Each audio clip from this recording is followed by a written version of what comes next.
Our planet is full of stunning natural features, but in many ways, some of the most incredible formations develop deep within the ground beneath our feet. These elements have been heated and cooled over millions of years to form complex structures that are incredible to see. So here are the top 15 most beautiful crystals. Number 15. Rhodochrosite. Most commonly found in the silver mines of Romania, but also known as the national mineral of Argentina and of Colorado. Rhodochrosite is a form of manganese carbonate. It requires very similar conditions to silver to form, and only ever develops in low temperature ore deposits, and in its purest form has stunning rose-red crystals. It's unusual to find one unblemished, however, and the presence of other minerals within the crystal will darken the color to pink or light brown. As it's normally found in silver mines, rhodochrosite was historically discarded because its presence severely disrupts the process of extracting and refining the silver. However, in recent decades, it's become useful in its own right as a source of manganese, which is used to create certain aluminum alloys and low-cost stainless steel formula. Only occasional rhodochrosite crystals are deemed worthy of being kept as decorative objects, and its relative softness means it's incredibly difficult to cut into faceted stones. This only adds to the collectability of it, however, and there's nothing else quite like a perfect specimen of banded rhodochrosite. Number 14. Scolecite. The first recorded discovery of scolecite was from a mine in Germany in 1813, but since then it's been found in a wide range of different places, including Iceland, India, Scotland, Brazil, California, and even Antarctica. Chemically, it's a hydrated calcium silicate that can also contain traces of aluminum, sodium, or potassium, and the crystals it forms are classed as monoclinic, which means they're made up of vectors that are unequal in length. The result is that they can develop in a variety of different ways, but will usually feature a series of needle-like structures that are normally flattened on one side. Perfect specimens are often referred to as flowers and look very similar to some species of sea urchin. But while the needles may look tough, they're actually extremely delicate, which means it's tricky to remove them from the ground without breaking them. While pure scolecite is either completely colorless or white, its ability to incorporate other elements means that it can also take on a pink, red, or even green hue, and in many ways, these ones are rarer and more highly prized by collectors. Number 13. Azurite. Originally known in the 1800s as Chessilite because most of the world's supply had come from the commune of Chessilles in eastern France, Azurite, as it's now called, has been a popular stone from as far back as the ancient Greeks and Romans. It's normally found close to the surface and is used as an indicator that there are richer copper deposits below, with the best specimens found in Arizona, France, Namibia, Mexico, and Australia. Known for its deep and clear blue coloration, in geology it's classified as a basic carbonate and actually contains two different types of copper within it. It's this that gives it the vivid color, and it's why it's popular with collectors. But it's not actually very stable in open air and must be kept away from bright lights, otherwise there's a risk of it fading. Azurite can develop incredible crystals, which makes it a perfect display piece, but those that are less impressive have traditionally been used for a different purpose. If you grind it up, it becomes a perfectly blue powder to be used as a pigment, and was a popular choice for ancient Egyptian artworks, and was still used during the Renaissance by artists like Raphael. Number 12. Rose Quartz. Quartz is a crystal that most people are familiar with thanks to its unmistakable shape and the fact that it used to be used in the design of clocks because of its piezoelectric properties. Despite being useful, however, there's no doubt that it's a stunning-looking shape, and furthermore, it can exist in a number of different varieties depending on any other elements that may be present in their formation. While pure quartz is colorless or transparent, impurities can create a solid colored crystal, and one of the most popular is rose quartz. The pinkish color normally forms in these crystals because of the presence of titanium, iron, or manganese, and this causes it to be somewhat between pale pink and rose red. It's also possible that some of them have smaller needle-like structures within that can further reflect the light in interesting ways. The rarest type of rose quartz, however, contain trace amounts of phosphate or aluminum and are often called crystalline rose quartz. This is a form that's mainly found in Brazil and in Maine, but must be treated particularly carefully because the coloration can fade in the presence of sunlight. Number 11. Fluorite. Fluorite, which you may also know as fluorspar, is the mineral crystal that forms from calcium fluoride. The biggest deposits of it are believed to be in South Africa, Mexico, and China, but it can be found all around the world, albeit in very small quantities, so relatively little is mined each year. In its purest form, fluorite is completely transparent, but it's holochromatic, which means it can incorporate virtually any element to give it a rich color.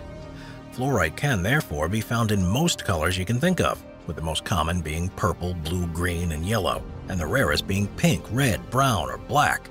The crystals also shine brightly under ultraviolet light, and it's because fluorite behaves like this that the word for that is fluorescence. This property also means that it's historically been used in the production of important objects, such as ornamental cups that react unexpectedly in changing light conditions. Beyond its amazing coloration and crystalline structure, fluorite is also needed in industrial applications because it's one of the best sources of fluoride, something that's necessary for the production of hydrofluoric acid and other various chemicals. Those stones that aren't deemed worthy for a collector's piece are therefore ground down for these purposes, and it drives the main demand for it worldwide. Number 10. Crocoite. Made up of lead chromate, Crocoite was first discovered in the Ural Mountains in 1766. Its chemical composition means that it's toxic, but for collectors looking for unusual and beautiful crystals, it's a must-have. It naturally forms in large crystal clusters and have bright hyacinth red coloration that varies in degrees in its translucency. Those that are found aren't often seen as perfect, however, which means that the best specimens are extremely rare, and this is only compounded by the fact that they're tricky to find in the first place.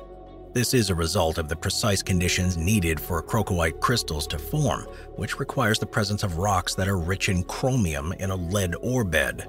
Some of the most stunning examples of crocoite have all come from the Dundas Extended Mine in Tasmania, Australia, where they're often found in long prismatic structures, and this has led to them being the official mineral of the island. They've also been found to a lesser degree in Brazil, the Philippines, Germany, and South Africa, with each region producing a slightly different color and vividness. Number 9. Amethyst. Amethyst is another variety of quartz, which is known for its deep purple color that forms as a result of the presence of iron, other metals, and the fact that it has been irradiated. Its name means "not intoxicated" in Greek, which was given to it because it once was believed to prevent those who held it from being intoxicated, and this was the reason why ancient Greeks used to make drinking goblets from it. Its demand for this purpose made it a highly sought-after gemstone throughout history, and it's now very popular for jewelry and is the birthstone of February. Depending on where it's found, it can range in color from a light lavender to a deep purple, and it may also have noticeable secondary colors, normally blue or red. It's found in mines across the world, from Siberia and Sri Lanka to Brazil and Uruguay, and the purity and depth of its purple is the trait that's looked for the most. The best grade is called Deep Siberian, which is up to 80% purple and has around 20% blue or red. There are other types such as Rose de France, which is much paler, but in many ways equally as beautiful. One of the most enthralling things about amethyst, though, is that it can form in geodes where hollows and rocks provide the perfect environment for the crystals to grow. Huge naturally formed amethyst deposits are occasionally discovered, and these are some of the best mineral displays you'll ever see. Number 8. Labradorite. First found in Labrador, Canada, which is the place it was named after, Labradorite is a type of aluminum rock mineral that also contains calcium, sodium, and silicon. Forming crystals that have edges of different lengths and at contradictory angles, they're normally thin and rhombic in shape, and at first you may not think there's anything too special about it because of its gray or white coloration. It's also found in Madagascar, Australia, China, and the US, and there's a very peculiar trait that's found in Labradorite, and this even led to the creation of a new term to describe it, labradorescence.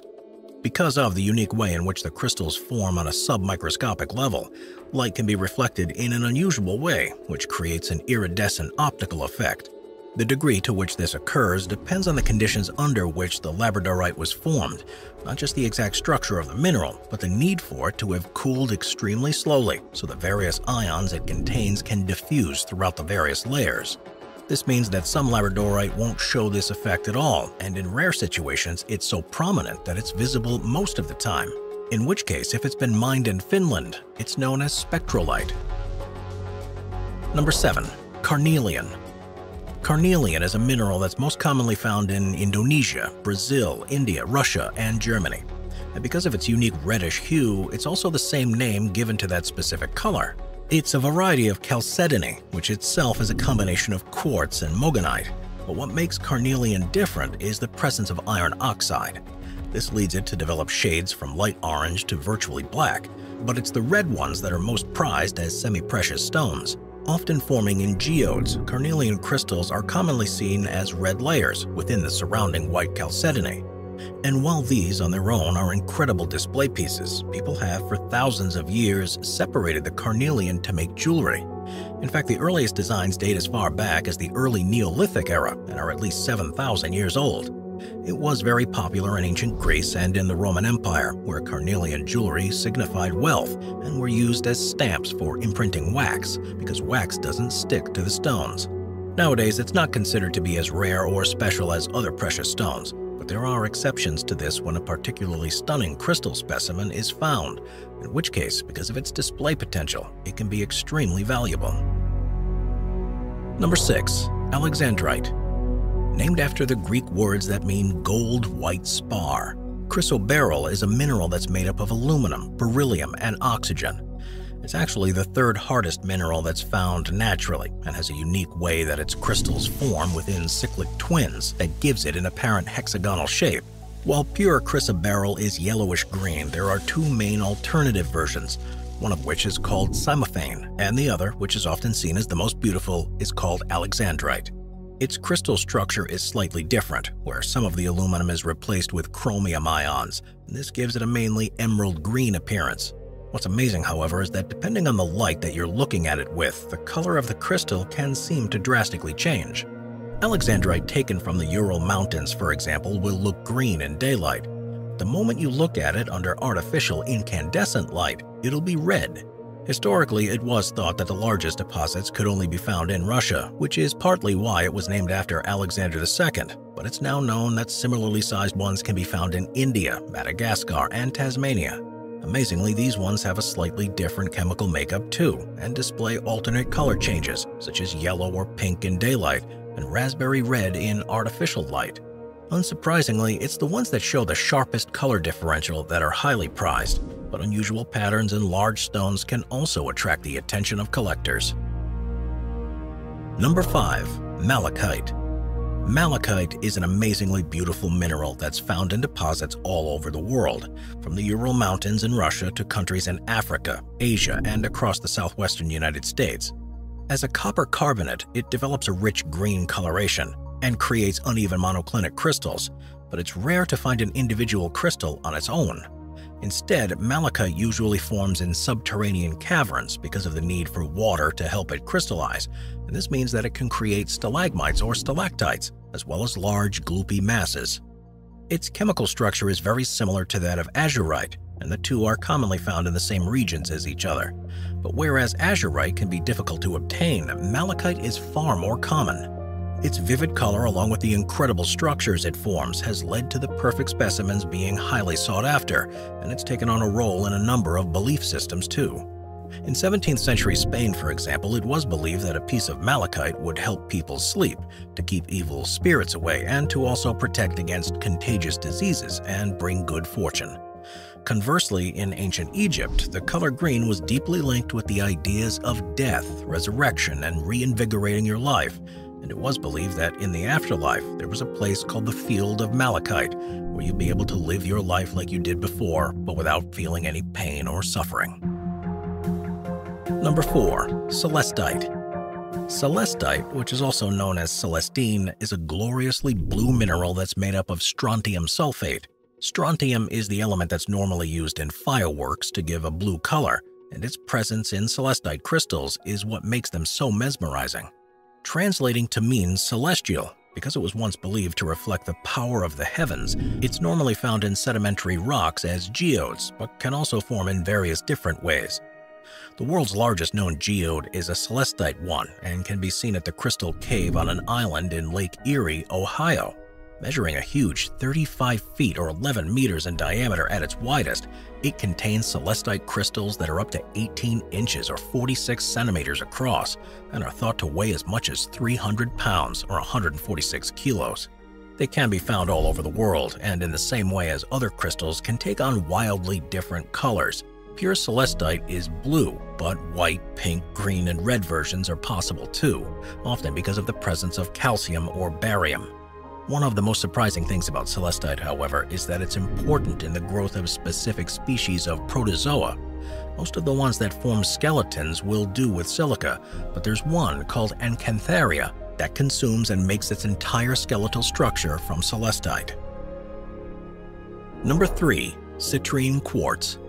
While quartz may be one of the most abundant types of crystal that's found worldwide, second only after feldspars, the colored varieties are far less common, and one of the rarest is known as citrine quartz. Mainly found in the state of Rio Grande do Sul in Brazil, their color can range from light yellow to a much darker brown, and this is the result of the presence of specific impurities, usually ferric hydroxide.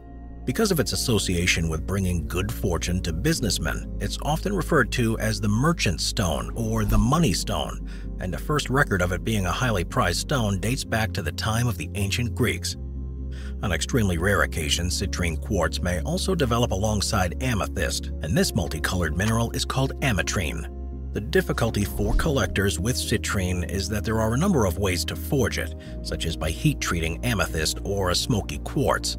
These can never truly replicate the real thing though, and will usually have small lines within the crystal instead of having a cloudy or smoky appearance you'd expect from a true citrine. Once they've been cut, it's also very difficult to differentiate a citrine from a topaz, but even then you can find out for certain by testing the stone's hardness. Number 2. Iron Pyrite. There's no doubt that the most precious metal of all is gold, and people have been digging, searching, and fighting for it for thousands of years.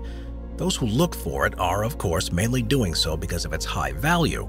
But there's a mineral that countless people have found over the years and believed to be gold, despite being something else entirely. Often called fool's gold because of this mistake, iron pyrite isn't anywhere near as valuable, but in many ways its crystalline structure is equally, if not more beautiful. The word pyrite is Greek for stone or mineral which strikes fire, and was given to a number of stones that would produce sparks if they were hit by steel. Often found in quartz veins, sedimentary rock, metamorphic rock, and sometimes as a mineral in fossils, its chemical formula is iron 2 disulfide, and it's the most abundant of all sulfide minerals. Iron pyrite normally develops cuboid-shaped crystals, as well as shapes called framboids, which are described as being raspberry-shaped masses, but will also take on a variety of other shapes that are influenced by the surrounding conditions. It's these defined structures that are the best way to tell it apart from gold, along with its brittleness, and once it's exposed to air, it'll slowly start to decompose. Despite its amazing appearance, iron pyrite has long been seen as no more than an industrial mineral because gold is so much more popular, and it's used in the production of sulfur dioxide as a cathode in lithium batteries, as well as in crystal radios.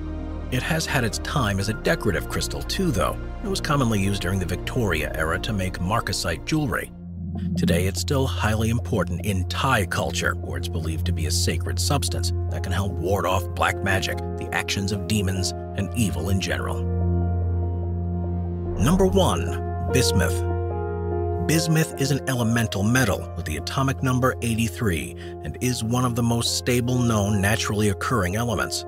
Amazingly, this means that its one isotope, bismuth-209, has the longest half-life of anything that's ever been studied, and it's estimated to be 1 billion times longer than the age of the universe itself.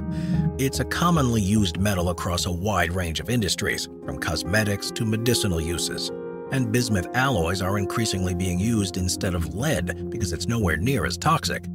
Despite its high atomic number, it was actually one of the first 10 metals to ever be discovered, and was known during ancient times when it was often mistaken for lead and tin. It was previously known as tectum argenti, which means silver being made, and shows that people once thought it was a stage in the process of the production of silver, which led to civilizations such as the Inca using it in ceremonial objects.